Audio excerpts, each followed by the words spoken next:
Welcome to the Legacy All-Stars podcast. We feature inspirational stories from people who dedicate themselves to helping others. Here is your host, Alan Pawlowski. All right, welcome back to the Legacy All-Stars podcast, where we celebrate inspirational people making a difference in the lives of others. Today's episode is no exception. Today on the Legacy All-Stars podcast, we welcome someone who truly defines perseverance, creativity, and impact. Maureen Meehan is an award-winning author of 19 novels, a film producer, and a Hawaii Ironman triathlete. She has run 13 marathons, including the Boston Marathon, and has served as a Superior Court judge in Orange County for nearly 2 decades, specializing in mental health. Her novel, Red Hands, part of the Mary McIntosh series, has earned her the Impact International Author of the Year Women Empowerment Award for its powerful storytelling around the missing and murdered Indigenous women of North America. Her book, 60 Dates in 6 Months, which I just started diving into, by the way, With a Broken Neck is the full title. Very compelling title, hard to resist. It's a deeply personal and satirical take on dating after loss. It was recently adapted into a feature film and won the 2025 Eric Hoffer Award for Independent Thought in Literature. Her story is about resilience, creativity, and using one's platform to champion change. Welcome to the show, Maureen. It's an honor to have you here. Thank you for being here. Oh, thank you, Alan. It's my privilege and pleasure. Yeah, thank you. Let's jump right in. You have worn so many hats: triathlete, judge, author, producer. Let's start in Wyoming. How did your upbringing there shape your voice as both a writer and a person, and a judge for that matter? Yeah, I was born and raised in a small, quintessential, darling western town of Sheridan, Wyoming. And my grandparents, born and raised in that town. My grandfather was an attorney, a high-end oil and gas and probate attorney. I worked at his law firm since age 12.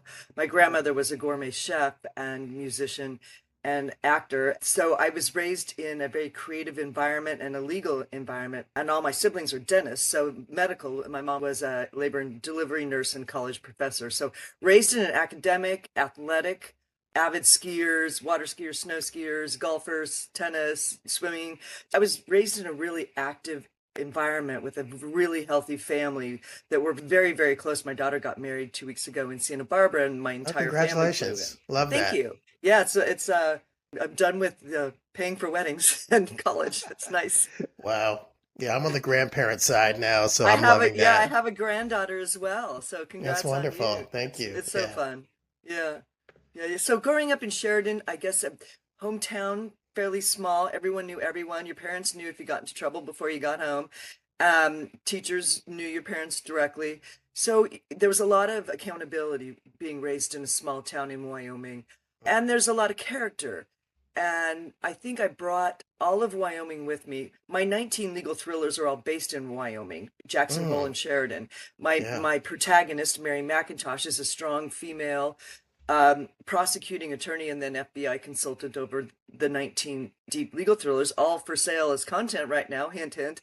Taylor Sheridan, I've pitched to you. I haven't heard from you. Anyhow, but I have 23 novels total. So I have the 19 legal thrillers, all based in Wyoming, which shaped a large part of how I write. Wyoming is a character in my legal thrillers. And then my 3 dating books, including 60 Dates, which is now adapted to film. And then a parenting book called Single Mom, No Manual Included, which is a satire about all the dang things that can happen when you're a parent and you're just trying to muck it through. I love it. Wow. That's an amazing compilation of content there on various different subjects. So I love that. Thank you. Yeah, I've been writing for 30 years. The reason I started writing, though, is a bit of a dark story. I'll sum it up as quickly as possible. But my legal secretary in Orange County was murdered in 1996 by her estranged husband. And it was foreseeable, and it felt like it could have been preventable. And despite the restraining orders and all those things, he snuck into her apartment, while she was in the shower on a Saturday morning. And as she came out of the shower, he stabbed her to death viciously. Her children from a previous marriage were there. They were ages 8 and 6 at the time. Luckily, their father was the University of Utah's football coach, and he was able to come and get the children and raise them in their big Mormon family in Utah. So the children ended up in a good environment overall, but they did lose their mother when they were quite young. So I started writing the Mary McIntosh series to keep Lisa alive. So my protagonist, people think, is this you? Slowly it evolved into me over time, but my first couple books, it's really Lisa. I loved her, I adored her, and I wanted to keep her alive in my heart through my writing. What first drew you to the law and ultimately to the Superior Court bench? I know you had a legal background in your family, but what drew Yes. you to the Superior Court bench, especially, and I'm really intrigued by this, especially in the mental health? So in 1995, a law passed in California saying that a judicial team needed to go to every lockdown psych ward in the county so that patients didn't have to be transported in custody, because most of them aren't criminals. They just have mental health issues. Some are criminals, but those are in the jail. Orange County was the first to adapt into this program in 2005. So there was a job opportunity for a person with mental health education and background and a law degree to become a judge. So I auditioned for the part, if you will, interviewed for the job. And because I had a master's degree in educational psychology, I taught high school before I went to law school. My master's really helped, and being a teacher in both California and Wyoming helped me, and I become a lawyer, been practicing for, I don't know, 15 years or so, when this opportunity came up. And I was awarded this position to be a mental health court judge, and I've been in this role since 2005. So what we do is we went remote at the end of February of 2020 because we had geriatric lockdown psych wards. People were not doing well, and they didn't want our team traipsing through anymore. So we went remote. We will always remain remote. We're way more productive and have more time for the patients being remote as a judicial team. But we service all of the hospitals with lockdown psychiatric wards and all the jails in Orange County in the role of a mental health collaborative court team, serving the public, helping people. We have a wraparound team, we always have. So we are able to get outpatient after treatment for these people with social services, mental health. And all we do is help people. We get them whatever they need, basically whatever it takes. We have a lot of rinse repeats, but we try really hard not to have that happen. We have an excellent team that's still in place since 2005, the same people. We all still work together. We love Wow. our job. We love helping people in mental health. Yeah, what a great track record. You Yeah. know, the resources being put there rather than in enforcement and putting people in jail as a result of mental health seems to be the right path. I'm not trying to editorialize here. I'm just saying that it seems that it's less expensive as a society for us to treat Sure. mental health rather than to incarcerate mental health. 100%. And, you know, we started this program, we rolled it out to the rest of the state and then to the nation as a pilot. Some people have adapted to it, some counties and states have adapted to it, some haven't. Those who have adopted our collaborative approach have done very, very well, like San Diego, for example. Other counties in California haven't, and it's very evident. Those who really take the wraparound and collaborative approach to helping people with mental health issues, which there are a lot of. Our courtrooms are packed. My calendar is always very busy, but I end every hearing telling the people via Zoom or Teams or whatever we're using, WebEx, so grateful to meet you, or nice to see you again. Thank you for your time today. I hope everything turns out well. So we approach it as a very loving environment and a safe environment to get mental health treatment so that people embrace it. And I think we do a good job. Yeah, it sounds like it. You know, mental health is such a pressing issue. What Yeah. have 19 years on the bench taught you about compassion, resilience, and justice for that matter? I find that it to be something highly embraceable. I feel like our clientele as a team and as a whole, with respect with whom we serve, cares a lot. We're very compassionate. We're very caring. We're loving. It's not punitive at all. It's collaboratively helping people get better if we're all able to do it. And I think we do a pretty darn good job doing that. And it's taught me to be patient, to be a good listener, to understand, but for the grace of God, we could all be in a different place at any given moment in life.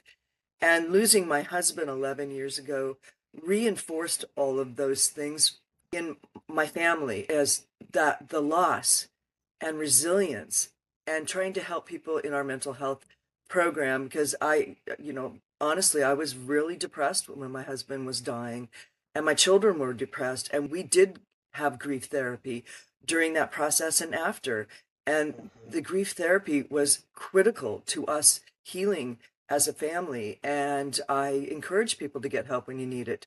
I've been there. I needed it. I was in grief therapy up through November of 2023, 9 years Yeah. later. So No. I'm all about getting help when you need it. And there's nothing wrong about asking for help. I've asked for help and I encourage other people to do the same. We all need it from time to time. We definitely do, for sure. Yeah.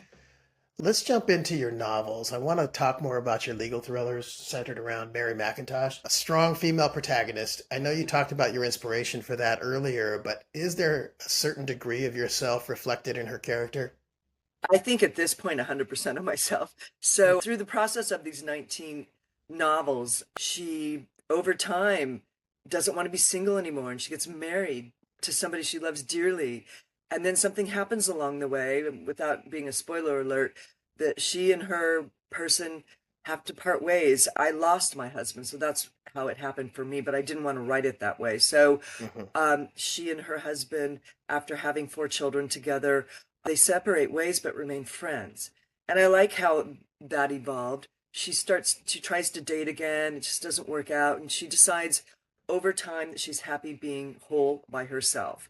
So Mac, on the last novel I wrote, the 19th of the legal thrillers, is single but happy.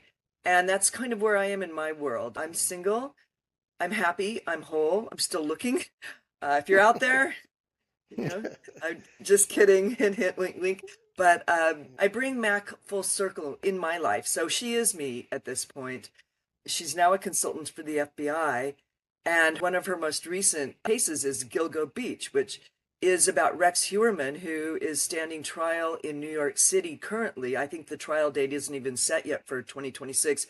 But Mm. he's a serial killer, architect, high-end architect who was married with children, and he would go out and then sneak out in the night and kill mostly female prostitutes. And he was just charged in January of this year, I think, with 8 counts of murder. They're still putting together the case on him. In Gilgo Beach, a Mary McIntosh novel, I write the ending to Gilgo Beach. I adapted it to script this year, and it's already won some awards and has Emmy award-winning producer who's very interested in making it into a film. So I'm It excited sounds, about Gilgo Beach. Logan Crawford's the one who told me about it. I've appeared on his podcast many times. Blue Bloods, House of Cards. He's an amazing man. I'm appearing on his mhm. podcast November 3rd.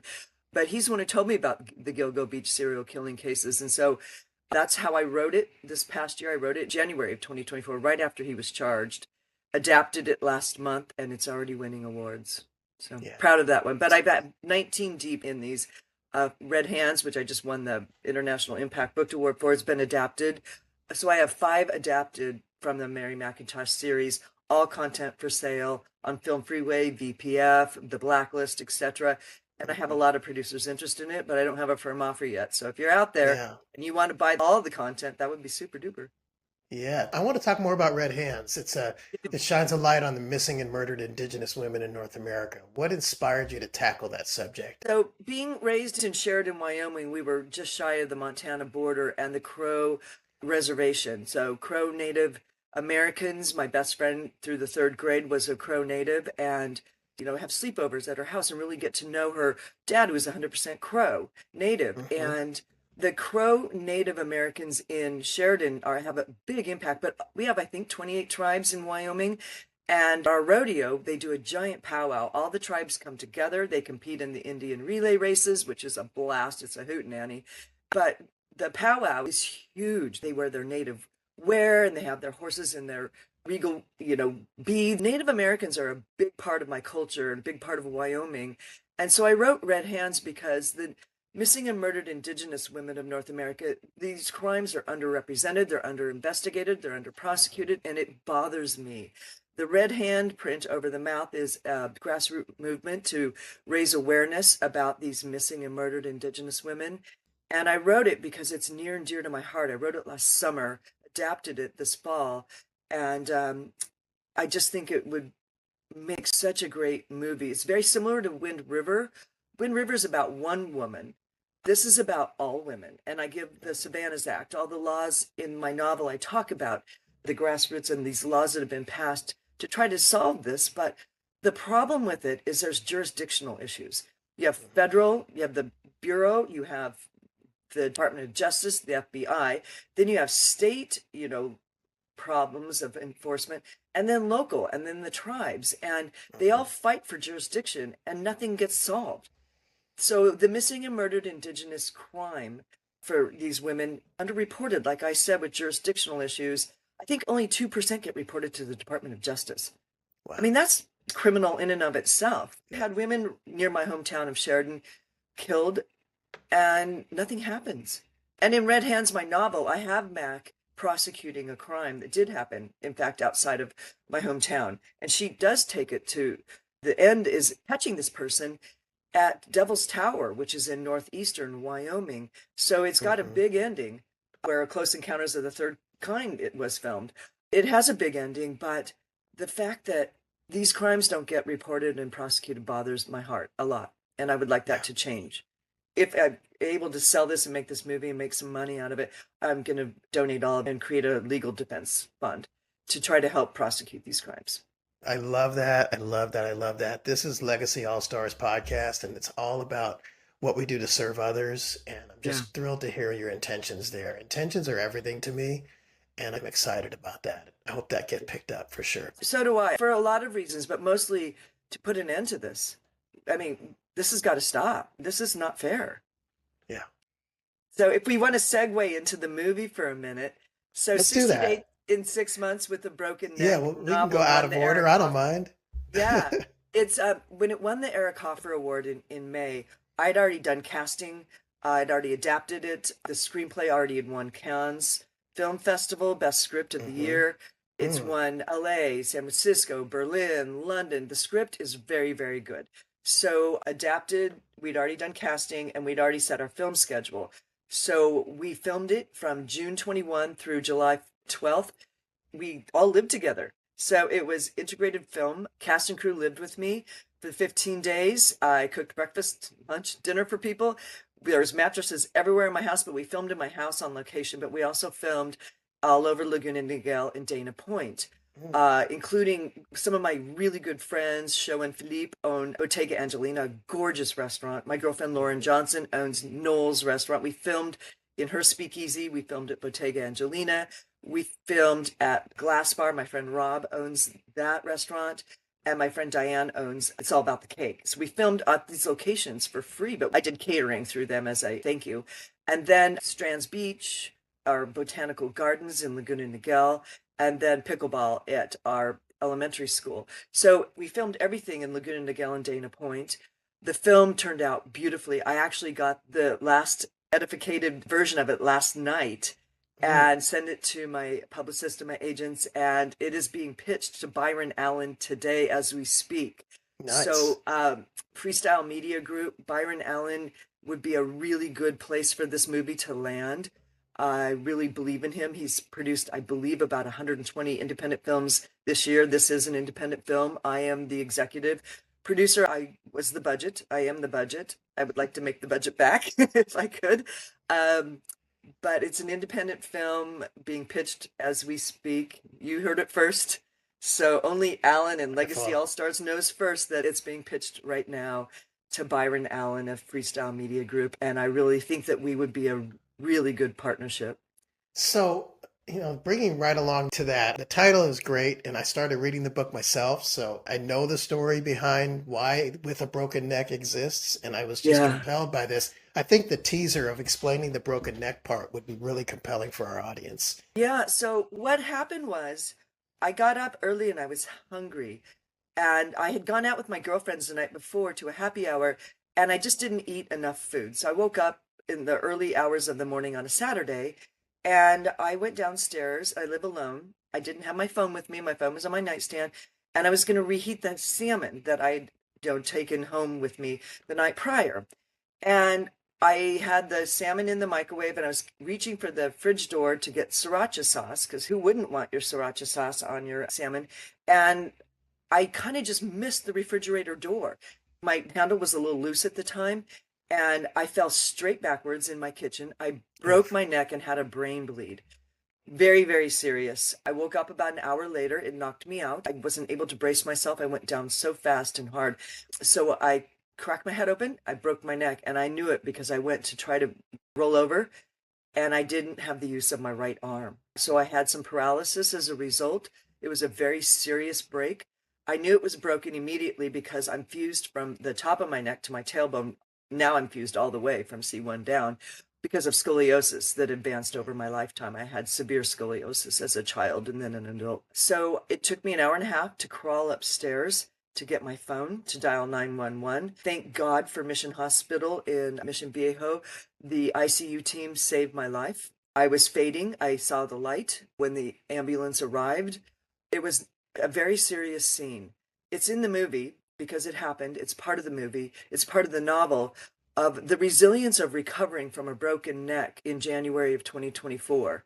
And it is part of the story. It's part of continued resilience, working super hard to regain the use of my right arm through physical therapy. Thank you to that team, of course.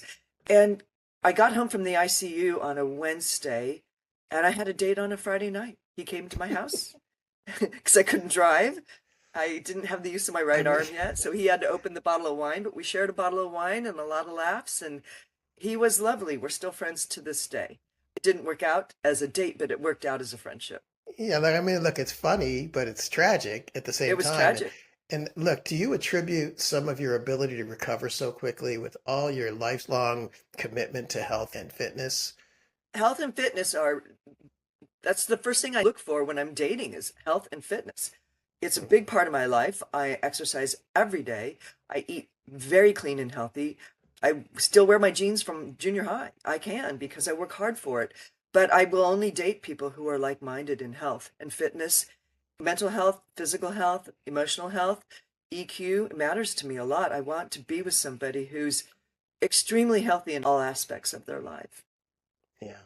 I Yeah. mean, turning such a personal and painful journey into both humor has to be challenging. How Yeah. did that process itself help you heal and grow?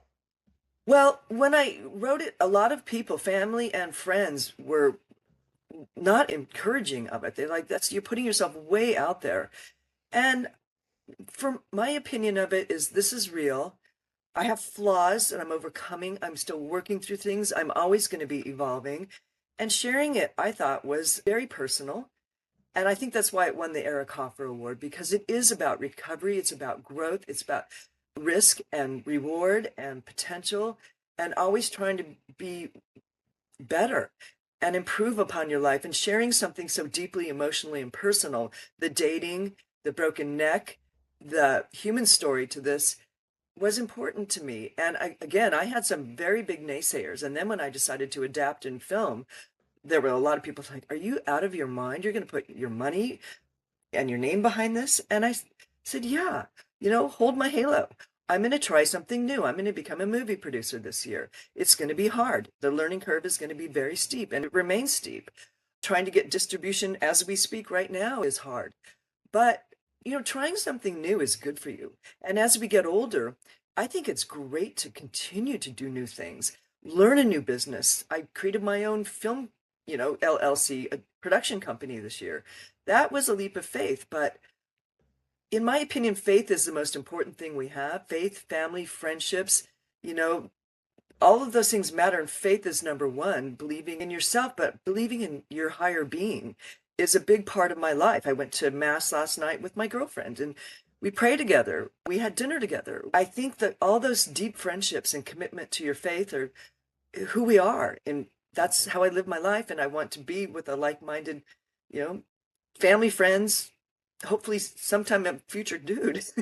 if someone is lucky enough to walk into the door, as I say it, I try to pitch it in a very positive way. Dating when you're 60 years old is not for the faint of heart, particularly in Orange County, California. Let's talk about legacy and inspiration. You've blended law, athletics, literature, and film into one extraordinary journey. Looking back, what threads these ties together? Faith and family, friendships bring all this together for me. So for a legacy, I want to leave behind not only my work as an author and as a producer, but as a daughter, a sibling, a mother, a grandmother, and a friend, all in faith. And so my legacy is really just living a life that's fulfilling, trying new things, pushing myself. Like the Ironman triathlon in Hawaii, the world championship that I did, that was hard, physically and emotionally. But running marathons, Boston, finishing these things takes training and preparation. That's hard. It's a commitment. But being in faith is a commitment. Being a family and a friend is a commitment. And I think the legacy is all three of those things together, combined legacy. For me, that's my message, is faith, family, friendships. Got it. For other women, I'm sure you're mentors to others, for women Yes. striving to break through barriers, whether in law, sports, or storytelling, Yes. what advice would you give them? I am a mentor to a number of people. I help people find agents and deals, etc., for their works or jobs. I've placed people in law firms because of friendships and relationships that I've had with managing partners of law firms. But what I advise women who are trying to break barriers as well is never give up, always have hope, believe in yourself, pitch yourself, be your own best friend. And even if a door closes, a window opens, always. And just look for that window and turn around and help somebody who's in line behind you. I believe in always offering to help other people. People have helped me, and I'm grateful. My supervising judge was fantastic, Carolyn Kirkwood. I will never forget her. She's retired and living her best life, but she was amazing. And my neighbor, who's a judge, I don't know if he wants me to say his name, so I'm going to be careful about that one. He helped me get this job as a judge. So, well, Corey Cramen, shout out to you. He lives the next street over. Thank you. And then I just helped a girlfriend of mine whose daughters babysat my children when I was at the courthouse. And I helped her get an agent. And now she's in the New York Times Magazine with one of her novels. I mean, helping friends, that's what we're here for. We have opportunities. I love doing that, giving someone else a leg up. I've spent 30 years trying to do all those things, and it's always good to give back. Yeah, for sure. Vulnerability is an underrated quality, and I try to encourage people to be vulnerable, but I sense that you are willing and able to be vulnerable without compromising yourself. I think that's an amazing quality, so thank you for that. Thank you. Yeah, I feel that as well, and I think that that's an important character trait. It's humbling, and we all need to be humble and kind. Yeah. So let's get to this important task of letting people know where they can find you if our audience wants to learn more about you, or if any film distribution companies want to learn more about how they can distribute your films. Tell me more. So www.maureenmeehanbooks.com, and my other website, because I have two different agents, www.maureenandmeehan.com. Anne has an E on the end. With respect to Twitter, it's at 60 dates in 6 months. And I also have another Twitter. It's at MMEEHAN22. That has a lot of BTS for the movie and links. I have a podcast called Only the Truth. It's a true crime podcast that I've covered all 19 of my legal thrillers with. So it's kind of a fun inside look at, what makes the books tick. So those are great ways to get a hold of me. Facebook is just Maureen Meehan. Reach out. I have lots of content for sale. I'm looking for that distribution deal with 60 Days in 6 Months movie, and the Mary McIntosh legal thriller series is a lot of content based in Wyoming with a strong female protagonist. It would make a great series for whomever's lucky enough to take it on. Shonda Rhimes is somebody we pitched to. She would be fabulous because she could do Red Hands really well, and all the other legal thrillers. But reached out to Taylor Sheridan and a lot of producers that have expressed some interest. I'm hoping to continue to shop my wares. I'll be at the American Film Marketplace in Los Angeles next month, I think November 13th through 16th, shopping the legal thrillers. By then, I think the movie premiere is November 21, if I'm not mistaken. So right after the Film Marketplace in LA is a premiere for the film. I think we've just locked in the theater this morning. So you're hearing it first. Wow. I'm honored, and I hope I get a chance to get that sneak peek as well. I'd love to see You it. will be invited to the premiere if you're wanting to attend. It's going to be from 6 to 10 p.m. November 21, which is a Friday evening in Hollywood. Nice. At a beautiful theater that we will be making our announcement once we sign the paperwork, so which hopefully is Beautiful. later today. Yeah. Wow, we've covered a lot of ground here. We've come to the end of the show. I really want to thank my distinguished guest, Meehan, for coming on the show and sharing her insights and sharing a lot of her great creative work. I hope our audience will dive deeper into her work and also just show appreciation for the things that she does to help others. Until next time, I'm Alan Pavlovsky signing off for Legacy All Stars. Thank you, Alan.